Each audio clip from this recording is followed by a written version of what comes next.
শেষ শৃঙ্গার রসের সাজ সেজে বিষ্ণুপ্রিয়াকে কাল ঘুমে ঘুম পাড়িয়ে দিয়েছেন আমার গৌর হরি। সচিমা ঘুমাচ্ছেন নিজের গৃহের মধ্যে, নিজের ঘরে, আর আমার নিমাই মধ্যরাত্রে বিষ্ণুপ্রিয়ার মাথায় শেষ হাত বুলিয়ে আজ গৃহে উঠানে এসে দাঁড়িয়েছে। ওগো মা গো, জগতের জন্য আমাকে আজ গৃহত্যাগ করতেই হবে, নইলে জগৎ যে উদ্ধার হবে না। কিন্তু তুমি আমার মা, জননী জন্মভূমিশ্চ স্বর্গাদপি গরীয়সী, জননীর চরণ স্বর্গের থেকেও অনেক বড়। তাই মা গো, তোমার চরণে প্রণাম করে আজ্ঞা করে যাই, তুমি আমায় আজ্ঞা দাও মা, যেন আমি বৈষ্ণব হয়ে সন্ন্যাস হয়ে এই জগতে কৃষ্ণ কথা বলতে পারি। বলো মা, তুমি আমায় আজ্ঞা দিচ্ছ কিনা? বলো মা, আমি কি বৃন্দাবনে যাব? আমি কি বৃন্দাবনে যাব? আমি কি বৃন্দাবনে যাব? এটা নিমাই আজ্ঞা চাইছে বাইরের থেকে।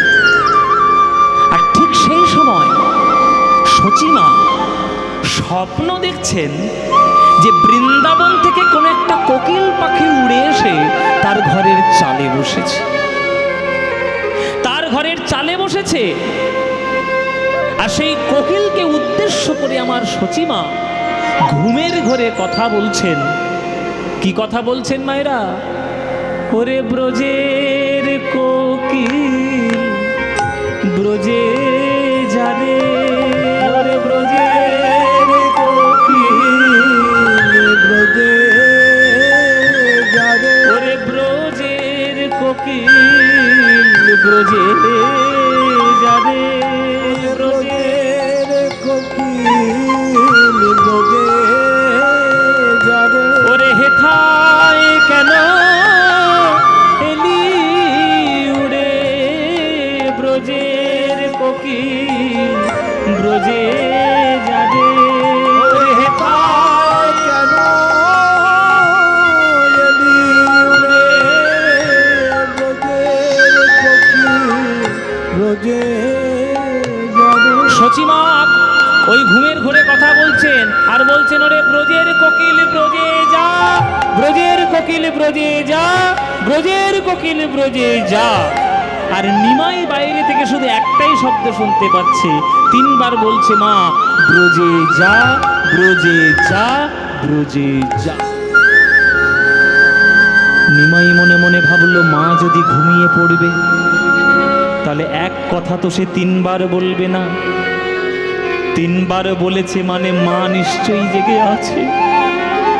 মা গো, বাইরে এসে আজ্ঞা দিতে তোমার মনে বড় কষ্ট হবে, তাই তুমি ঘরের ভেতর থেকে আজ্ঞা দিয়ে দিলে। তোমার চরণে প্রণাম করে যাইবা, জননীর আশীর্বাদে পেলে নিশ্চয়ই আমার কাজে আমি সফল হব। তুমি আমায় আজ্ঞা করো মা, যেন আমি সন্ন্যাসী হতে পারি। চলে গেল নিমাই আমার সচিমাকে ছেড়ে, চলে গেল বিষ্ণুপ্রিয়াকে ছেড়ে। হঠাৎ করে আজ বিষ্ণুপ্রিয়া পেঁচার কর্কশ ডাকে আজ তার ঘুম ভেঙে গিয়েছে। ঘুম ভেঙে যখন সে চমকে উঠেছে, স্বামীর চরণ জড়িয়ে ধরবে বলে বিছানায় হাত বুলালো, কিন্তু জেগে উঠে দেখলো চরণে নাই, চরণের নুপুর পড়ে রয়েছে। সঙ্গে সঙ্গে বিষ্ণুপ্রিয়া ছুটে এসেছে মার ঘরে। মা, সর্বনাশ হয়েছে মা, তুমি একবার জেগে ওঠো, জেগে ওঠো মা, তুমি এখনো ঘুমাচ্ছ, আমাদের সর্বনাশ করে চলে গেছে তোমাদের ছেলে। কেউ যে বৌমা, নিমাই কোথায় গেছে? আপনার ছেলে সন্ন্যাস হয়ে চিরকালের মতো চলে গেছে, আমাদের ছেড়ে চলে গেছে। না, এটা হতেই পারে না। আমার নিমাই ছোটবেলায় সে লুকোচুরির খেলা খেলতো, নিশ্চয়ই ঘরের মধ্যে লুকিয়ে রয়েছে কোথাও, বা ঘরের বাইরে লুকিয়ে আছে। নিমাই আমাকে ছেড়ে কোনোদিন যাবে না।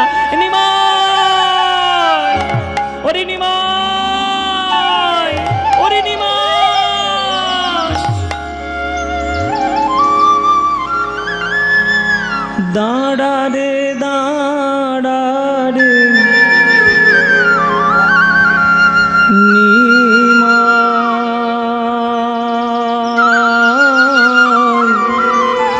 「 ও চাঁদ মুখ একবারে দেখি রে নিমা, একবারে দাঁড়া রে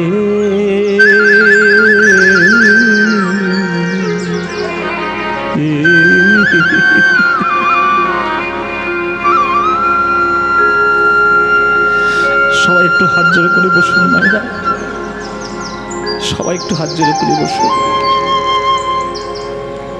শচী মায়ের কান্নার ধ্বনি এখনো পর্যন্ত নদিয়ার নবদ্বীপের অলিতে গলিতে শোনা যায়। এই শচী মায়ের ব্যথা সেই বুঝবে, সেই অনুভব করবে যে মায়ের সন্তান মায়ের কোলে মরে গেছে, যে মায়ের সন্তান তার কোলে মরে গেছে, সেই মা বুঝবে যে শচী মায়ের কি কষ্ট। সেই শচী মায়ের কান্না নবদ্বীপের অলিতে গলিতে এখন শোনা যায়। দাঁড়া রে দাঁড়া রে নিমাই,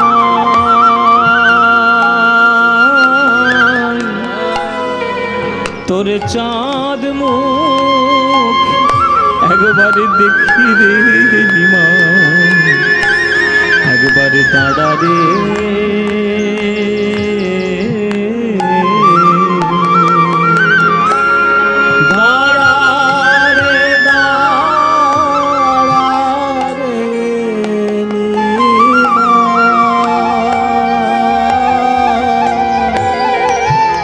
চাঁদ মুখ একবারে দেখি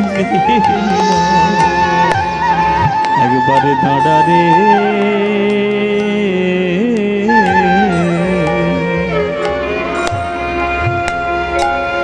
রাম যখন বনে গেল নিমাই, সঙ্গে নিল সীতা। ওরে রাম যখন বনে গেল নিমাই, সঙ্গে নিল সীতা।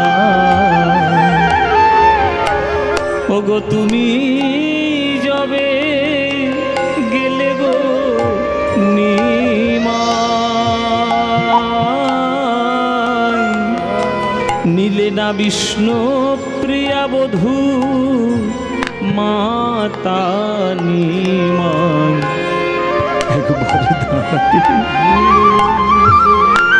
দাঁড়া রে দাঁড়া রে দাঁড়া রে নিমাই, তোর চাঁদ মুখ দেখি রে নিমাই, দাঁড়া রে।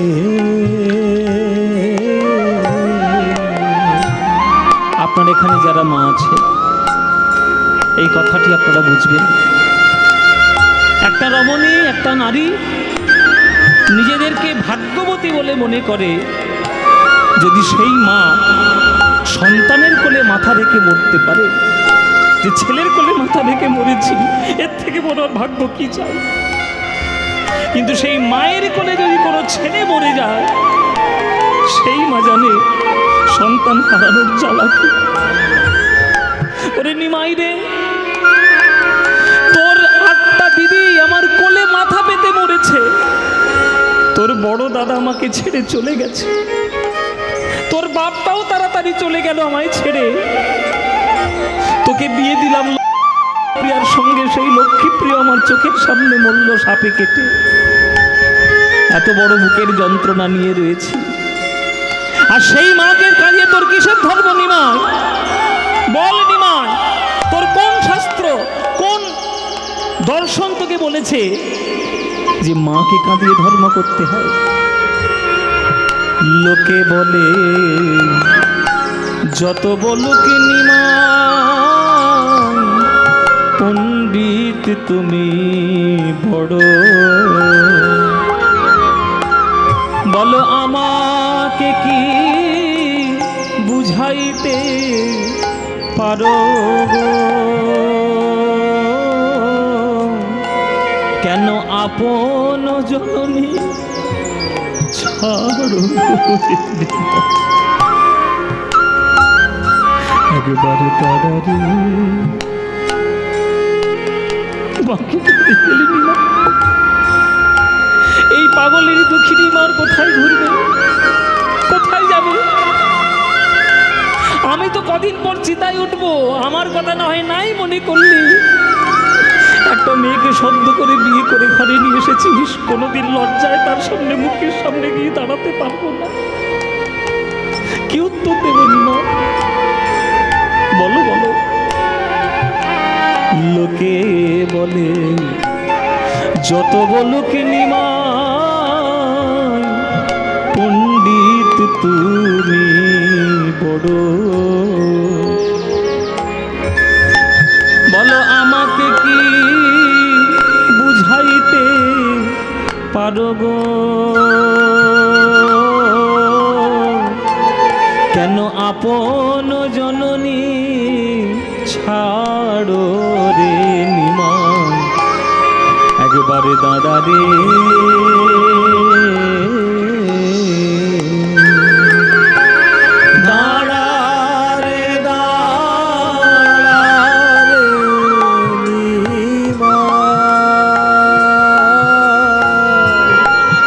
চাঁদ মুখ দেখি রে মা, দাঁড়া রে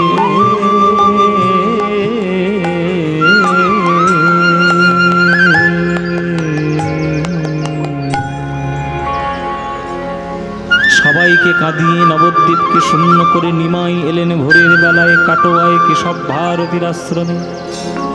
কেশব ভারতী বসে রয়েছে। গুরুদেব, আপনার চরণ ধরি আপনি আমায় দীক্ষা দিন। নিমাই, 24 বছর বয়সে তুমি সন্ন্যাস নিতে এসেছো, এটা তোমার কেমন পড়াশোনার শিক্ষা? কতটা পড়াশোনা করেছো তুমি? শুনেছি তুমি নাকি পণ্ডিত। ভারতবর্ষের ধর্ম সম্বন্ধে তোমার জানা নেই যে একটা মানুষ যদি 100 বছর বেঁচে থাকে তার 25 বছর পর্যন্ত করতে হয় ব্রহ্মচর্য, 25 থেকে 50 গার্হস্থ্য, 50 থেকে 75 বানপ্রস্থ, তারপরে তার সন্ন্যাস। আর তুমি 24 বছর বয়সে সন্ন্যাস হতে এসছো? বাড়ি যাও নিমাই, বাড়ি যাও। তুমি যদি আমায় গুরু বলে মনে করো, আমি তোমায় অনুরোধ করছি বাড়ি যাও। মাকে গিয়ে আগে সামলাও। বৃদ্ধা মা স্বর্গে চলে যাক, বিষ্ণুপ্রিয়ার সঙ্গে সংসার করো, অন্তত 50 বছর বয়সটা হোক, তারপরে তুমি আমার কাছে সন্ন্যাসী হতে এসো। তার আগে তুমি আমার কাছ থেকে চলে যাও নিমাই। তুমি অন্তত সন্ন্যাসী হই না, তোমার কাছে অনুরোধ আমি করি, আমি অনুরোধ করি নিমাই। নিমাই বলছেন, গুরুদেব, যার হয় তার চারে হয়, আর যার হবার নয় তার 4 লক্ষতে হবার নয়। বয়সের দোহাই দয়া করে দেবেন না, যার হবে তার এমনিতেই হবে, আর নইলে 50 বছর বয়স হয়ে গেলেও তার হবে না। গুরুদেব, আমি বলছি শুনুন, 50-তেও হয় না, 50-তেও হয় না, 50-তেও হয় না, 50-তেও হয় না, পঞ্চ অহংকার না ভাঙিলে 50-এও হয় না, পঞ্চ অহংকার না ভাঙিলে 50-তেও হয় না। 50 বছর বয়স হয়ে গেছে, 5খানা অহংকার তার ত্যাগ হয়নি, তার কখনো হরিনাম হবে না। কেশব ভারতী বলছে তার 60 বছর বয়সে নিশ্চয়ই হবে নিমাই।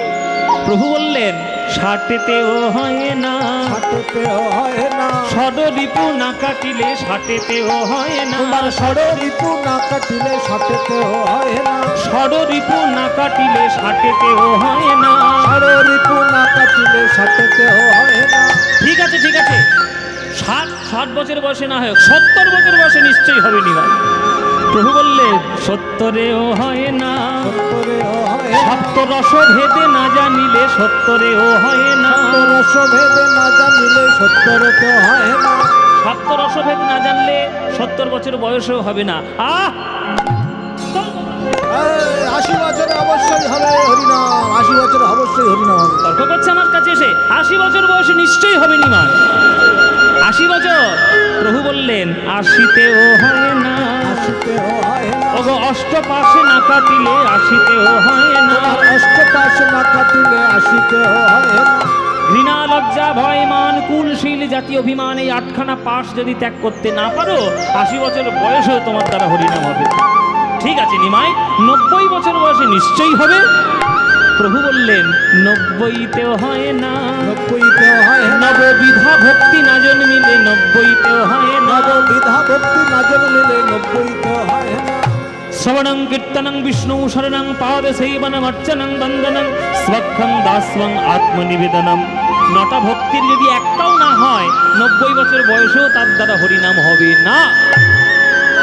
কেশব ভারতী বলছে তাহলে 100 বছর বয়সে নিশ্চয়ই হবে, 100 বছর। তখন প্রভু হি হি করে হাসছে। হাসছে কেন নিমাই? এমন কি বললাম যে হাসতে হবে? বলে গুরুদেব আপনার কথা শুনে হাসছি। বলে কেন? বলে প্রথম কথা 100 বছর বাঁচবে কিনা সন্দেহ আছে। আপনারা এখানে আজকে রায়বাহিনীতে যারা যারা কীর্তন শুনতে এসেছেন, আমাকে হাত তুলে কে বলুন, আমাকে একজন অন্তত বলুন যে আমি 100 বছর বাঁচবো, 100% গ্যারান্টি। 100 বছর হাত তুলুন। যে বাঁচতে পারে অনেক ওষুধ খায়। যে কটা হাত উঠেছে আমি সবার ছবি চোখে তুলে দিলাম। 100 টাকা স্ট্যাম্প পেপার নিয়ে আসবো, সই করাবো, তার আগে যদি মরে যাবি দেখে নেব। আমরা এখানে কেউ বলতে পারবো যে 100 বছর আমরা 100% বাঁচবো মায়েরা? কেউ বলতে পারবো না। আজকে আছি, কালকে থাকবো কি থাকবো না কোনো গ্যারান্টি নেই। তাহলে প্রথম কথা 100 বছর বাঁচবে কিনা সন্দেহ।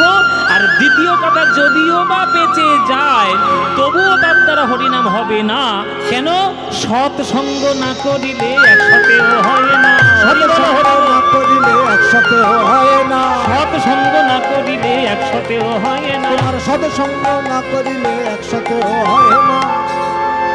100 বছর বয়স হয়ে গেছে তবুও লোকের নিন্দে করতে ছাড়ো না। 100 বছর বয়স হয়ে গেছে, কীর্তনের আসরে এসে ফুক ফুক করে বিড়ি না টানলে তোমার হয় না। কীর্তনের আসরে এসে সমালোচনা না করলে হয় না। ওর দাবার জল আমার কেন এলো, ওর ডাব গাছের নারকল কেন পড়লো? কি হয়েছে? 100 হয়েছে। এই সমস্ত মনের মধ্যে কূট কচালি 100 বছর ধরে মনের মধ্যে আছে, তার হরিনাম হবে নাকি? জীবনে হবে না। 100 বছর বয়স হয়ে গেছে, তুমি সৎ সঙ্গ করতে পারোনি, তোমার দ্বারা হরিনাম হবে না। কেশব ভারতী বললেন তাহলে 100 বছর বয়সে না হোক, 110 বছর বয়সে নিশ্চয়ই হবে। প্রভু বললেন 110এও হয় না, 110 হয় না। ওগো 10 ইন্দ্রিয় না কাটিলে 110এও হয় না। 10 ইন্দ্রিয় না কাটিলে 110 হয় না। নিমাই 120 বছর বয়সে নিশ্চয়ই হবে। প্রভু বললেন 120এও হয় না, 120 হয় না। বিষয় বিষ না কাটিলে 120এও হয় না। আর বিষয়ে বিষ না কাটিলে 120 হয় না। 4টে ছেলে ব্যাংকে 5 কোটি টাকা পড়ে থাকে, বিরাট টাকার মালিক, 100-150 বিঘে জায়গা, 120 বছর বয়স হয়ে গেছে, বুকের ওপর গীতা রেখেছে, তুলসী পাতা রেখেছে, ব্রাহ্মণ এসছে, বৈষ্ণব এসছে, মরণের সময় এসছে। সে তাকে বলা হচ্ছে ওরে বাবা সারা জীবন টাকা পয়সা রোজগার করলি, এইবার তো চিতায় উঠবি, এইবার একবার হরি বল বল, হরি বল বল, হরি বল বল। সে ওই মরণের বিছানা ছেড়ে তখন উঠে পড়েছে ধর্মর করে, না এখনো আমার 2 বিঘে জমি পাওনা আছে, কবে পাবো বল? 2 বিঘে জমি পাবো কখন বল? তাহলে 120 বছর বয়স হয়ে গেছে, এত সারা জীবন টাকা পয়সা নিয়ে ঘাঁটাঘাঁটি করেছে, মরণের সময়ে তার সব কথা মনে পড়ছে, 2 বিঘে জমির কথাও তার মনে আছে, একবার হরে কৃষ্ণ নাম সে বলার ক্ষমতা রাখতে পারছে না। তাই অভ্যাস করো, ছোট্ট থেকে অভ্যাস করানো তৈরি করো। এটা যদি না হয় তাহলে 120 বছর বয়স হয়ে গেলেও তার দ্বারা 120এও হয় না, 120 হয় না। বিষয় বিষয় না কাটিলে 120এও হয় না। আর বিষয়ে বিষ না কাটিলে 120 হয় না। গুরুদেব বিষয় বিষয় না কাটিলে হরি হরি না বলিলে, বিষয় বিষয় না কাটিলে হরি হরি না বলিলে, বিষয় বিষ না কাটিলে হরি হরি না বলিলে, বিষয় বিষ না কাটিলে হরি হরি না বলিলে, বিষয় বিষ না কাটিলে হরি হরি না বলিলে 120 হয় না, 120এ হয় না, 120এ হয় না। তখন কেশব ভারতী বলছে আমার ঘাট হয়েছে নিমাই, আমার ঘাট হয়েছে, আমার অন্যায় হয়ে গেছে, তোমার সঙ্গে তর্ক করতে যাওয়াটাই আমার ভুল, আমি আর তর্ক করব না, তোমাকে আমি দীক্ষা দেব, যাও মুন্ডন করে এসো। মুন্ডন মানে কি মায়েরা? ন্যাড়া হওয়া। এই ন্যাড়া হওয়া বা চুল কেটে দেওয়া এগুলো কারা করে? কারা করে? নাপিত নাপিত করে। প্রভু বললেন যে কার কাছে মুন্ডন করব গুরুদেব? কেশব ভারতী বলে দিলেন, যাও মধু পরামানিকের কাছে মুন্ডন করে এসো। বাবা এইটা হচ্ছে মধু পরামানিক, এই তো মধু বলে। এইটা হ্যাঁ, এ সত্যিকারে পরামানিক কিন্তু নাপি। সারা জীবন আমার সঙ্গে সারা বছর খোল বাজায় আর বাড়িতে গিয়ে অমনি খুঁট চালায়।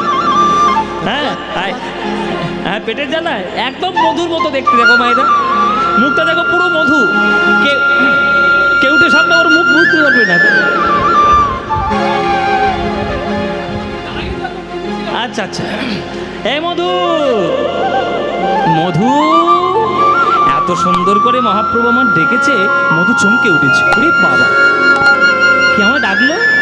মধু বলে আমায় কে ডাকিলে, মধু বলে আমাকে ডাকিলে, মধু বলে আমায় কে ডাকিলে, মধু বলে আমাকে ডাকিলে, ওগো এমন মধুর স্বরে মধু বলে আমায় কে ডাকিলে।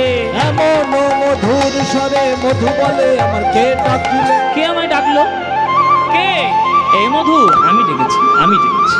ও ঠাকুর, বলো কি হয়েছে, কি করতে পারি তোমার জন্য? ওরে, আমি কেশব ভারতীর কাছে সন্ন্যাস মন্ত্রে দীক্ষা নিতে এসেছি, তো আমার গুরুদেব বলল তোর কাছে মুন্ডন না করলে হবে না, তাই মুন্ডন আমায় করিয়ে দিই। মুন্ডন আমি করাবো?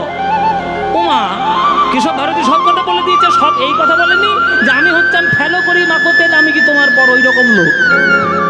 অনিমায়, পয়সা না পেলে আমি কারোর মাথায় খুঁট ঠেকাই না, আর ব্রাহ্মণ না হলে কারোর মাথায় খুঁট ঠেকাই না। তুমি ব্রাহ্মণ, তোমাকে আমি মুন্ডন করিয়ে দেবো, কিন্তু পয়সা দাও আগে। পয়সা নাই। তখন নিমাই বলছে পয়সা তো নেই, পয়সা তো নেই। ঘর থেকে যখন বেরিয়েছিলাম তখন তো পকেটে করে সোনার মোহর নিয়ে আসিনি, তোকে দেবো। ওরে মধু, পয়সা আমি দিতে পারলাম না, কিন্তু পয়সার পরিবর্তে আমি তোকে কথা দিয়ে গেলাম, তোকে আমি ভব নদী পার করে দেব। মধু ভেবেছে মাতলা যেমন নদী ক্যানিংয়ের পাশে, ওইরকম বোধহয় ভব বলে কোনো একটা নদী আছে, ওইখানে বোধহয় পারাপার করা হয়। আর এই ঠাকুর বোধহয় ওইখানকার নাবিক। ও ঠাকুর, ভব নদী পার করাবে? তাহলে তো নিশ্চয়ই একেবারে মুন্ডন করিয়ে দেবো। কিন্তু এখানে ভব বলতে কি বলতে চাইলো সেটা মধু বুঝল না। এখানে ভব মানে কি? ভব সংসার, এই জগৎ সংসার। প্রভু মনে মনে বলছেন, ওরে মধুরে, একদিন তোকে পার করিয়েছিলাম যখন ছিলিস মাতৃজঠরে, ঊর্ধ্বপদে হেঁটো মুন্ডে, বলেছিলিস গর্ভ যন্ত্রণা থেকে মুক্তি দাও, সেদিন একবার মুক্ত করেছিলাম। তারপরে আর একদিন পার করে দেব, যেদিন জগতের কার্য সমাধা করে বল হরি হরি বল বলতে বলতে জগৎ ছেড়ে চলে যাবে, সেদিনও তোমায় পার করিয়ে দেব মধু। সেই দিনের আশায় তুমি বসে থাকো। এদিকে মুন্ডন করাচ্ছি আমার এই মধু পরামানিক। মধু পরামানিক যখন মুন্ডন করাচ্ছে, যেই মুন্ডন করাতে গেল, ওই খুরটা মাথায় চালালো, কিছুতেই চুল কাটলো না, খুর পিছলে বাইরে বেরিয়ে গেল।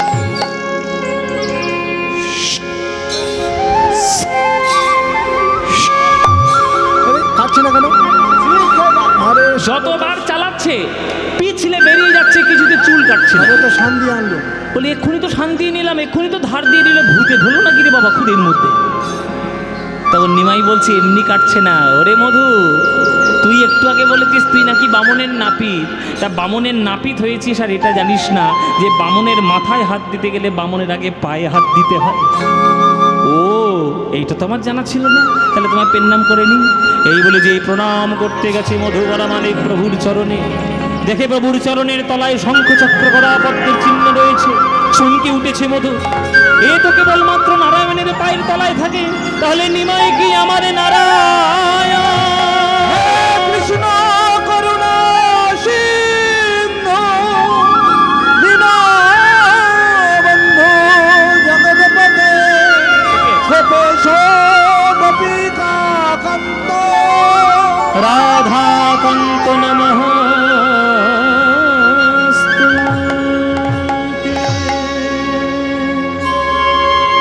চরণে আছাড় খেয়ে পড়েছে মধু। প্রভু গো, তুমি আমার নারায়ণ, তুমি আমার নারায়ণ। আমার নারায়ণ আমার কাছে এসছে মুন্ডন করতে, কত বড় সৌভাগ্য। আর আমার নিমাই এসছে মুন্ডন করাতে, আমার কত বড় দুর্ভাগ্য। মুন্ডন করিয়ে দিই, এই অপরূপ রূপের আর খোঁজ কেউ কখনো পাবে না, আর কেউ কোনোদিন দেখতে পারবে না। তাই প্রভু গো, তোমার চরণ ধরে আজ আমি কথা দিলাম, আমার এই মুন্ডনটাই হলো আমার জীবনের শেষ মুন্ডন। আমি নাপিত ব্যবসা আর না করি, আমি নাপিত ব্যবসা আর না করি, আমি খুর ফেলি দিব জলে, প্রভু সনে যাব মাগিয়া খাইব রসিকানন্দে বলে। সনে যাব মাগিয়া খাইব রসিকানন্দে বলে।